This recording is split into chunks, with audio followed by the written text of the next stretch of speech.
ఓం సాయిరామ్. సమస్త సాయి భక్తులందరికీ నమస్కారం అండి. అందరూ ఎలా ఉన్నారు? అందరూ కూడా బాబాగారి దయవలన ఎప్పుడు ఆనందంగా ఆరోగ్యంగా ఉండాలని, మీరు కోరిన కోరికలన్నింటినీ కూడా బాబాగారు తీర్చేయాలని మీ తరపున నేను కూడా బాబాగారిని మనస్ఫూర్తిగా కోరుకుంటూ ముందుగా బాబాగారి పాద పద్మాలకి ఒక్కసారి నమస్కరించుకుని వీడియోలకైతే వెళ్ళిపోదాం. ఇక ఈరోజు బాబాగారు సాయి మాటగా నా నోట ఏం పలికించబోతున్నారు అంటే, బిడ్డ, బంగారం లాంటి అవకాశాన్ని జారబిడుచుకున్నావు. కుబేర యోగం పట్టబోతుంటే, అదృష్టం పట్టబోతుంటే, ధనవర్షం కురవబోతుంటే, కాసుల వర్షం కురవబోతుంటే ఆ వచ్చిన అవకాశాన్ని కాలదన్నుకున్నావు. నీ చేతులారా నువ్వు పాడు చేసుకున్నావు. దానికి అంతటికీ కారణం ఏంటో తెలుసా తల్లి? నీ ఇంట్లో ఘోరమైన తప్పులు జరుగుతున్నాయట. నీ గుమ్మంలోకి డబ్బుల కట్టలతో, డబ్బుల మూటలతో అడుగుపెట్టిన ధనలక్ష్మి కోపంతో వెనుదిరిగి వెళ్ళిపోయిందట, ఆగ్రహించి వెళ్ళిపోయిందట. ఆ తప్పులేంటో నువ్వు తెలుసుకోవాలట. ఆ తెలుసుకున్న రోజు మళ్ళీ ఆ డబ్బుల మూటలతో, సిరి సంపదలతో నీ ఇంట్లోకి ధనలక్ష్మి అడుగు పెడుతుందట. నిజంగా నువ్వు ధనలక్ష్మిని ఆహ్వానించాలి అంటే, సిరి సంపదలతో నువ్వు తోగాలి అంటే, ఇప్పుడున్న కష్టాలన్నీ నువ్వు పోగొట్టుకోవాలి అంటే, ఈ అప్పుల బాధలు, ఆర్థిక బాధలను తరిమి కొట్టాలి అంటే నువ్వు ధనలక్ష్మిని ఇంట్లోకి ఆహ్వానించాలి. నీకు అదృష్ట యోగం పట్టాలి, నువ్వు మహర్జాతకుడివి కావాలి. అప్పుడే ఇవన్నీ సాధ్యమవుతాయి. నీ జీవితంలో ఉన్న కష్టాలు, కన్నీళ్లు, అప్పులు, ఆర్థిక ఇబ్బందులు, అనారోగ్య సమస్యలు ప్రతి ఒక్కటి కూడా దూరం అవ్వాలంటే నీకు ధనలక్ష్మి నీ ఇంట్లో గజ్జెల శబ్దంతో ఇంట్లోకి అడుగు పెట్టాలి. గల్లున గజ్జెల శబ్దంతో నీ ఇంట్లోకి నడుచుకుంటూ రావాలి, నవ్వుతూ రావాలి. నీ ఇంట్లో శాశ్వతంగా ఉండిపోవాలి. అలా ఉన్నప్పుడే నీ కష్టాలన్నీ దూరం అవుతాయి. అవన్నీ కష్టాలన్నీ దూరం అవ్వాలి అంటే నువ్వు ముందుగా చేయాల్సింది, నీ ఇంట్లో జరుగుతున్న ఘోరమైన తప్పులని నువ్వు ఆపటం. వాటిని ఆపేసి, వాటిని సరిదిద్దేసి మళ్ళీ అవి చెయ్యకుండా ఉన్న రోజున ఖచ్చితంగా ధనలక్ష్మీదేవి నీ పట్ల ఆకర్షితురాలయ్యి నీ ఇంట్లోకి అడుగు పెడుతుంది.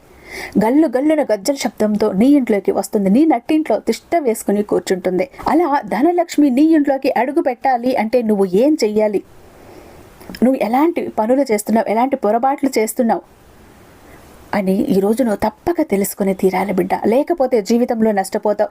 అదృష్టం అనేది ఒక్కసారి తలుపు తడుతుంది. ఆ తలుపు తట్టినప్పుడు లేచి తలుపు తీసిన వాడే అదృష్టవంతుడు. దురదృష్టం అన్నది తలుపు తీసేదాకా తడుతూనే ఉంటుంది. జాగ్రత్త, ఒక్కసారి అదృష్టం తలుపు తట్టింది, ఇప్పుడు ఉపయోగించుకుంటే నీ అంత ధన్యురాలు, సుఖజీవి, అదృష్టవంతురాలు ఇంకొకరు ఉండరు. మళ్ళీ చెప్తున్నా, జాగ్రత్త అంటూ బాబాగారు ఈరోజు ఒక హెచ్చరికతో కూడినటువంటి సందేశంతో వచ్చారండి. అసలు ఈ సందేశం వెనుకున్న మర్మం ఏంటి, ఆంతర్యం ఏంటి తప్పకుండా తెలుసుకుని తీరాలి. ఎందుకంటే బాబాగారు ఎలాంటి సూచన అందించినా, సందేశాన్ని పంపించినా మన భవిష్యత్తుకు మేలు చేసేదే అయి ఉంటుంది. మనము గనక అలాంటి సమయాల్లో బాబాగారి సందేశాలు, సూచనలు అందుకొని బాబాగారి అడుగుజాడల్లోకి అలా నడుచుకుంటూ వెళ్ళి ఒక్కసారి బాబాగారి గొడుగు నీడు కిందకి చేరుకున్నామంటే ఇంకా కష్టాలు, కన్నీళ్లు అన్నీ అంతటితో ఆ రోజు అంతమైపోతాయి. ఎందుకంటే బాబాగారు తన రక్షణ వలయంలో మనల్ని ఉంచుతారు కాబట్టి. బాబాగారి భక్తులని ఎవరు అనుకుంటారో ప్రతి ఒక్కరూ కూడా బాబాగారి కోసం వీడియోకి ఒక చిన్న లైక్ ఇచ్చేసేయండి.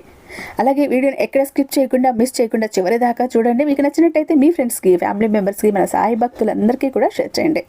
మన ఛానల్ని ఫస్ట్ టైం చూస్తున్నట్లయితే ఛానల్ని సబ్స్క్రైబ్ చేసుకుని మీ సపోర్ట్ నాకు అందివ్వండి. ఇక మనకు తెలిసినటువంటి ఒక గురూజీ అండి. మీరు ఎన్నో చోట్ల జ్యోతిష్యం చెప్పించుకుని విసిగిపోయి ఉంటారు.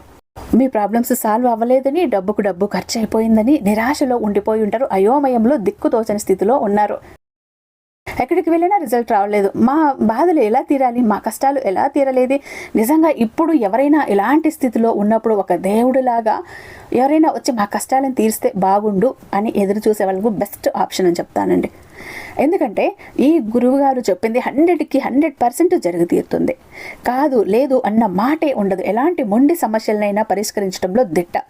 100కు 100% కూడా న్యాయం చేస్తారు. శ్రీ షిరిడి సాయిబాబా ఆశీస్సులతో జ్యోతిషం చెప్తారండి గురూజీ సుబ్రహ్మణ్యరాజు గారు. వీరి మొబైల్ నెంబర్ 96698722. మీకు ఎలాంటి సమస్య అయినా ఉండనివ్వండి, కేవలం ఫోను ద్వారా, పూజల ద్వారానే.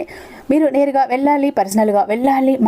మేము వెళ్ళటం ఎవరికైనా తెలిస్తే బాగోదండి, మా ఇంట్లో ఒప్పుకోరండి, ఎవరైనా ఏమైనా అనుకుంటారండి, ఇలాంటి డౌట్స్ అన్ని మనసులో తీసి పక్కన పడేయండి. ఎందుకంటే మూడవ కంటికి తెలియకుండా మీ ప్రతి ప్రాబ్లంని ఒక్క ఫోన్ కాల్తో మీరు పరిష్కరించుకోవచ్చు.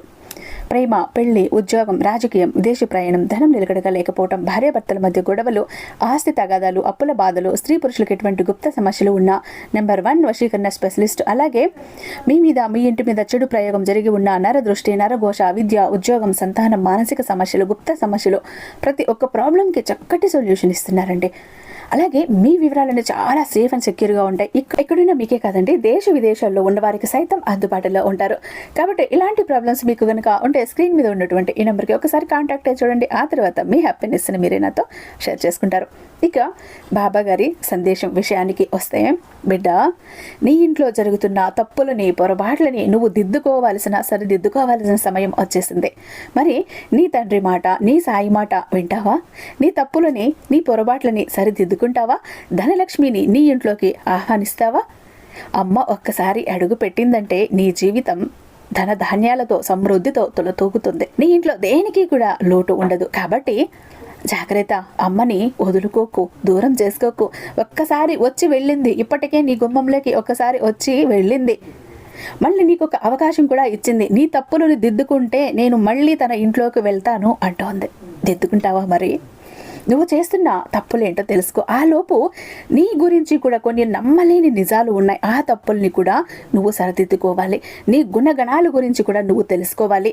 ఎక్కడ ఎలా ఉంటున్నావో కూడా నువ్వు పూర్తి నీ అవగాహన నీకు రావాలి.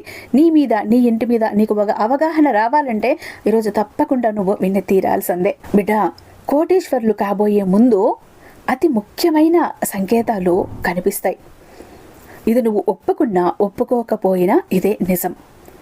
ఒక వ్యక్తికి అదృష్టం వచ్చే ముందు ఈ సంకేతాలు తప్పకుండా కనిపిస్తాయి. వాటిని గనుక నువ్వు గుర్తించావు అంటే నీ జీవితంలోకి అదృష్టం దూసుకు వస్తుంది. అయితే ఈ 3 పనులు మాత్రం ఎట్టి పరిస్థితుల్లో కూడా నువ్వు చెయ్యకు బిడ్డ. అవి గనుక నువ్వు చేస్తే నీ జీవితంలో ఎదుగుదల అనేది ఉండదు. అలాగే ఎటువంటి పనులు చెయ్యకూడదు. నువ్వు కోటీశ్వర్లు అయ్యే ముందు నీకు ఎలాంటి సంకేతాలు, సూచనలు నీకు కనిపిస్తాయి అన్నీ కూడా నీకు చెప్తాను. నిజంగా నీకు ఇలాంటి సంకేతాలు కనిపించున్నాయా అనేది కూడా నువ్వు ఒక్కసారి ఆలోచించుకో. నువ్వు ఈ 3 పనుల్లో నువ్వు ఆ పనులు ఏమైనా చేసావా? అవి కూడా ఒక్కసారి నువ్వు గుర్తు తెచ్చుకో. ఒకవేళ చేస్తుంటే ఖచ్చితంగా నువ్వు సరిదిద్దుకొని తీరాల్సిందే. ఇక ఒక పని మీద మనసు నిమగ్నం చేశావు అంటే ఆహారము, నిద్రపైన శ్రద్ధ అస్సలు చూపకపోవటం వలన నీ ఆరోగ్యం క్రమక్రమంగా క్షీణించే అవకాశం ఉంది. పని మీద ఎంత శ్రద్ధ ఉన్నప్పటికీ ఆహారం, నిద్ర మీద కూడా శ్రద్ధ ఉండాలి తల్లి. సరైన సమయంలో అన్ని తీసుకుంటేనే కదా నువ్వు ఏ పని అయినా చెయ్యగలవు. కానీ ఎవరు ఎన్ని మాటలు మాట్లాడినా ఇతరులు మాటల్ని అస్సలు లక్ష్య పెట్టవు. వయసులో నువ్వు శ్రమ పడని కారణంగా కష్టించి పని చెయ్యటానికి చాలా ఇబ్బందులు ఎదుర్కొంటూ ఉంటావు. అందరి మాటలు శ్రద్ధగా వింటావు, కానీ నువ్వు అనుకున్న పనినే నువ్వు చేస్తావు. స్నేహితులు కానీ, బంధువులు కానీ అదుపులో నిన్ను ఉంచాలని చూసిన వారి అదుపులో నువ్వు ఉండవు. అయితే ఒక పెద్ద కూతురు విషయంలో తప్ప ముత్తాతలు ప్రతిష్ట కలవారుగా ఉంటావు. అంటే కుటుంబ ప్రతిష్టను కాపాడటానికి ఎప్పుడు కూడా ముందడుగులో ఉంటావు. ఇక ఒక నడి వయసు వచ్చిన తర్వాత నీ జీవితం ఎంతో అద్భుతంగా నువ్వు అనుకుంటున్నటువంటి జీవితాన్ని నువ్వు చూస్తావు. అత్యున్నత స్థాయికి నువ్వు చేరుతావు. మంచి పదవులు పొందే అవకాశం కూడా ఉంది. మంచి డబ్బుని కూడా సంపాదించి స్వగృహం నిర్మించుకోవటం కూడా జరుగుతుంది. అయితే ఏ విషయంలోనైనా చాలా ఖచ్చితంగా వ్యవహరిస్తావు. ఇక నీకు వ్యాపారం అది ఉంటే బంధువుల నుంచి, జీవిత భాగస్వామి వైపు నుంచి చాలా నీకు మద్దతు, అండ అన్నది లభిస్తుంది. ఇక అయితే ఏది చేసినా దృఢ సంకల్పంతో కార్యదీక్ష కలిగి ఉంటావు.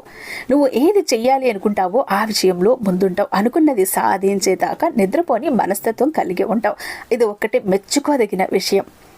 ఇప్పుడు ఈ పట్టుదల ఉంటే ఆ మనిషి ఎదుగుతారు. పెద్దల ఆస్తులు సంక్రమించటం వల్ల ఆర్థికంగా దృఢంగానే ఉంటావు. అయితే నీ చేతిలో డబ్బు మాత్రం అస్సలు నిలవదు. ఆస్తిపాస్తులు ఉన్నాయన్నమాటే కానీ డబ్బు మాత్రం నిలవదు.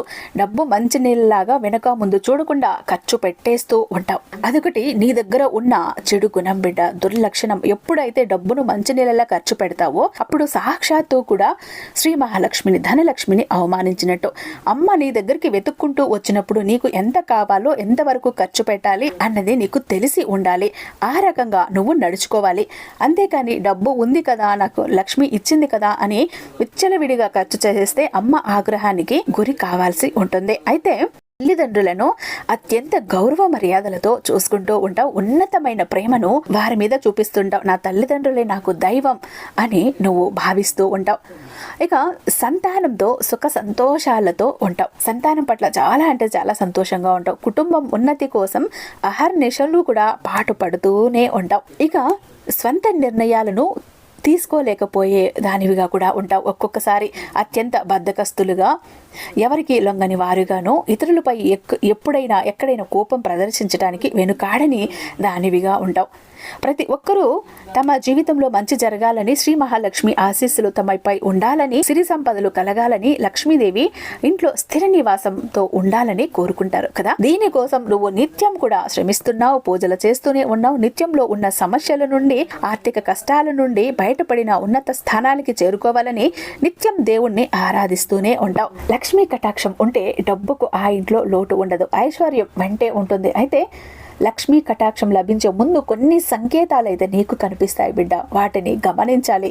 లక్ష్మీ కటాక్షం పొందాలి అంటే కూడా కొన్ని తప్పులు, పొరపాటును కూడా చెయ్యకూడదు. వాటిని చేస్తే అమ్మవారు ఆగ్రహించి అదృష్టానికి దూరంగా ఉండాల్సి వస్తుంది. నువ్వు చేసే పనుల ఆధారంగానే లక్ష్మీదేవి సంపూర్ణ కృప నీ మీద ఉంటుంది. లక్ష్మీ కటాక్షం అంటేనే జీవితంలో ఆనందాలు, సంతోషాలు కదా. ఎంత కష్టపడ్డా డబ్బు నిలవకపోవటానికి కారణం ఇంట్లో చేసే పనులే. సిరి సంపదలకు అది దేవత అయినటువంటి లక్ష్మీదేవి, ధనలక్ష్మి అమ్మ నీ ఇంట్లో స్థిర నివాసం ఉండాలి అంటే కొన్ని పనులు చెయ్యకూడదు బిడ్డ. అవి చెయ్యకు, చెప్తాను జాగ్రత్తగా విను. అవి చేస్తే లక్ష్మీదేవి ఆగ్రహానికి గురై లక్ష్మీ కటాక్షం పొందటానికి అర్హురాలివి కాకుండా పోతావు. ముఖ్యంగా నువ్వు చెయ్యకూడని పనులు ఇప్పుడు చెప్తాను. ముఖ్యంగా లక్ష్మీ స్వరూపమైన చీపురుని లక్ష్మీదేవిగా భావిస్తారు.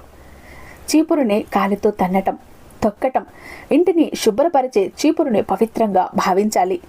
చీపురుని ప్రత్యేకంగా ఒక ప్రదేశంలో ఉంచాలి. నీ ఇంట్లో ఏంటంటే ఒక చోట నిలబెట్టి ఉంచకూడదు. ఇలా చేస్తే అప్పులు పెరుగుతాయి, శనిదేవునికి ఆహ్వానం పలికినట్టే అవుతుంది. ఇంటికి వచ్చే అతిథులు ఈ చీపురుని చూడకూడదు, వారి కంట పడకుండా జాగ్రత్తగా ఉంచాలి.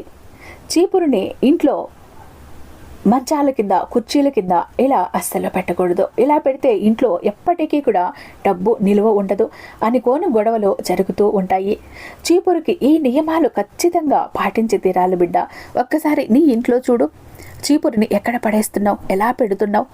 అడ్డొస్తే కాలుతో విసిరి తన్ని అంత దూరం వెళ్ళిపోతున్నావు. పిల్లలు తెలియక, నీ భర్త, నీ అత్తమామలు తెలియక కాలుతో తొక్కి తన్ని వెళ్తూ ఉంటే కూడా నువ్వు చూసి వదిలేస్తున్నావు. వారిని మందలించట్లేదు, వారికి చెప్పటం లేదు. వారికి తెలుసో తెలియక చేసినప్పుడు, నీకు తెలిసినప్పుడు నువ్వు చెప్పాలి. చీపురు అంటే శ్రీ మహాలక్ష్మి, అలా పొరపాటున కాలు తగిలితే కూడా మొక్కోవాలి, కళ్ళకు అద్దుకోవాలి అని చెప్పాలి. ఒకచోట జాగ్రత్తగా ఒక గౌరవ స్థానంలో పెట్టాలి. అంతేకాని ఎలా పడితే అలా ఎప్పటికీ కూడా పడేయకూడదు. దానివల్ల నీ ఇంట్లో డబ్బు నిలవదు, అప్పుల బాధలు ఎక్కువ అయిపోతాయి, అప్పుల తిప్పలు భరించలేకుండా అయిపోతావు బిడ్డ. ఈ తప్పుని నువ్వు సరిదిద్దుకొని తీరాల్సిందే. ఈ విషయానికి కూడా శ్రీ మహాలక్ష్మి అమ్మ కోపగించుకుని నీ ఇంటి నుంచి, నీ గుమ్మం నుంచి వెనుతిరిగి వెళ్ళిపోయిందట. ఇదొక్కటి గుర్తుంచుకో. అలాగే ఇంట్లో నీటిని వృధాగా ఖర్చు చేయటం, నీటిని పొదుపుగా వాడుకోవాలి. నీటిని వృధా చేస్తే డబ్బులు కూడా అలాగే ఖర్చు అయిపోతూ ఉంటాయి. ఎందుకంటే మంచి నీళ్ళ డబ్బు ఖర్చు అయిపోతుంది అంటారు, విన్నావా? అది ఇందుకోసమే చెప్పారు తల్లి. ఎందుకంటే నీటి నుంచినే మహాలక్ష్మి ఉద్భవిస్తుంది. నీటిని వృధా చేస్తే డబ్బు నిలవక అష్ట కష్టాలు పడాల్సి వస్తుంది. భవిష్యత్తులో ధనవంతులు కూడా పేదవారుగా మారిపోతారు. కాబట్టి ఇప్పటి నుంచి ఇంట్లో నీటిని అనవసరంగా వాడకు, అనవసరంగా ఖర్చు పెట్టకు, అనవసరంగా చిందబొయ్యకు, పారబొయ్యకు. ఎంత అవసరం ఉందో అంతవరకు మాత్రమే పొదుపుగా వాడుకో. నీళ్లను పొదుపుగా వాడుకోవటం నేర్చుకున్న వాళ్ళు డబ్బును కూడా పొదుపుగా వాడుకుంటారు, అనవసరంగా ఖర్చు పెట్టరు. అందుకే తగినట్లుగా వాడుకోవాలి. శ్రీ మహావిష్ణుమూర్తి జలం నుంచే వచ్చారు, అందుకే నారాయణుడు అంటారు. లక్ష్మీదేవి కూడా నీటి నుంచే ఉద్భవించింది. కాబట్టి ఈ లక్ష్మీ నారాయణులకి ఎంతో ఇష్టమైన, వారికి పుట్టుక కారణమైన ఆ నీటిని వృధాగా ఖర్చు చేస్తే నిజానికి లక్ష్మీ నారాయణుల కృపా కటాక్షానికి దూరం అవుతున్నట్లే అని గుర్తుంచుకోవాలి. ఇక మరొక తప్పు ఏంటి అంటే ఇంట్లో ఆహారం ఉపయోగించే విధానాన్ని బట్టి కూడా శ్రీ మహాలక్ష్మి ధనలక్ష్మి కటాక్షం అనేది నీకు కలుగుతుంది తల్లి. ప్రతి వ్యక్తి తాను సంపాదించిన డబ్బులతో కడుపు నిండా తినటానికే చూస్తారు కదా. కూటి కోసమే కోటి విద్యలు అంటారు. పొట్ట నింపుకోవటానికి 4 మెతుకుల కోసమే ఇన్ని పరుగులు అగచాట్లు అన్నీ కూడా. అయితే ఆహారాన్ని వృధా చేస్తే లక్ష్మీదేవి ఆగ్రహానికి గురి కావాల్సి వస్తుంది. ఇంట్లో నుంచి మీరు బయటకు పంపిన వాళ్ళు అవుతారు. కాబట్టి ఆహారాన్ని ఉపయోగించే విషయంలో ఖచ్చితంగా జాగ్రత్తలు తీసుకోవాలి. ఎప్పుడూ కూడా వృధా చెయ్యకు. ఎందుకంటే కష్టపడి సంపాదిస్తావు కదా, కష్టపడి తత్వాన్ని కలిగి ఉన్నావు కదా. నువ్వు సంపాదించిన దానిలో కొంత శాతం అయినా లేని వారికి దానం చెయ్యి. దానివల్ల లక్ష్మీ కటాక్షం ఖచ్చితంగా కలుగుతుంది. దానం చెయ్యటం వల్ల పూర్వజన్మల పాపాలు కూడా నశిస్తాయి తల్లి. ఇక గ్రహ దోషాలు కూడా తొలగిపోతాయి. పేదవారికి అన్నదానము వస్త్రదానము చేయటం వలన నీకే కాదు నీ బిడ్డలకి నీ వంశానికి పుణ్యం కలుగుతుంది. లక్ష్మీదేవికి ఎర్ర మందార పువ్వులు అంటే చాలా ఇష్టం. ఒక్కసారి ఎర్ర మందార పువ్వులు చేమంతి పూలతో అమ్మను కొలిచి చూడు, అమ్మ మురిసిపోతుంది. తెల్లని పుష్పాలు అంటే చాలా ఇష్టం. తెల్లని కలువలు అన్న చాలా ఇష్టం అమ్మకి. ఇలా నువ్వు పూజిస్తే లక్ష్మీ కటాక్షం కలుగుతుంది. ఐశ్వర్య యోగం నీకు పడుతుంది. ఇంతవరకు నువ్వు చెయ్యకూడని పనులేవో చెప్పాను, నువ్వు చేస్తున్న ఘోరమైన తప్పులేంటో చెప్పాను. ఇప్పుడు అదృష్టం నీ ఇంట్లోకి వచ్చే ముందు కొన్ని సూచనలు కనిపిస్తాయి. వాటిని జాగ్రత్తగా గమనించు. ఆ సంకేతాలు సూచనలు నీకు కనిపిస్తున్నాయి అంటే నీ ఇంట్లోకి అదృష్టం వస్తోంది. ధనలక్ష్మి డబ్బుల మూటలతో నీ ఇంట్లోకి అడుగు పెట్టబోతోందని, అందుకే ఇలాంటి సంకేతాలను పంపించిందని నువ్వు అర్థం చేసుకోవాలి. ముఖ్యంగా బల్లి రాక. ఇంటి గోడ మీద ఒకేసారి 3 బల్లులు కనిపిస్తే అది ఖచ్చితంగా లక్ష్మీ కటాక్షానికి సంకేతం. అతి త్వరలో నీకు ఆర్థికంగా ధనయోగం కలగబోతోంది. పక్షులు గూళ్ళు నీ ఇంటి పరిసర ప్రాంతాల్లో కనిపించిన పక్షులు గూళ్ళు కట్టుకున్నట్లయితే లక్ష్మీ కటాక్షం కలుగుతుంది. చీమలు నీ ఇంటి పరిసరాల్లో నల్ల చీమలు గుంపులు గుంపులుగా కనిపిస్తే నీకు అదృష్టం పట్టబోతోంది అని నువ్వు గుర్తుపెట్టుకోవాలి. ఎర్ర చీమలు కనిపిస్తే ఇంట్లో గొడవలు డబ్బు ఖర్చులు జరుగుతాయని గుర్తుంచుకో. అదే నల్ల చీమలు కనిపిస్తే ఆకస్మిక ధనయోగం కలుగుతుందని గుర్తుంచుకో.